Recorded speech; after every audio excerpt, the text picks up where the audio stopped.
Terima kasih masih bersama kami dalam Kompas Aceh. Saudara, kantor wilayah Perum Bulog Provinsi Aceh menggelar pasar murah menjelang bulan suci Ramadan. Pasar murah yang digelar di 23 kabupaten kota secara serentak ini menyediakan beras hingga minyak goreng. Di Banda Aceh, pasar murah dipusatkan di Taman Ratu Safiatuddin, Kota Banda Aceh, di mana pasar murah ini digelar serentak di sejumlah kabupaten kota lainnya di Provinsi Aceh. Adapun sembako yang dijual di pasar murah ini yaitu beras, minyak goreng, telur, gula, hingga tepung menyambut bulan suci Ramadan.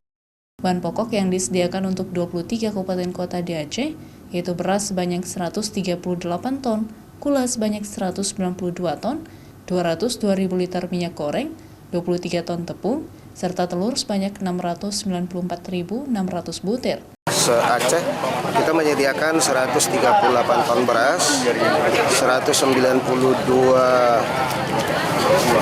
ton gula pasir, minyak goreng 202.000 liter, dan tepung terigu 23 ton, serta telur ayam 694.600 butir.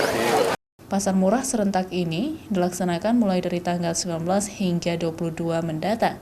Kegiatan ini diharapkan dapat membantu mencukupi kebutuhan masyarakat menjelang bulan suci Ramadan. Syahril, Kompas TV, Banda Aceh.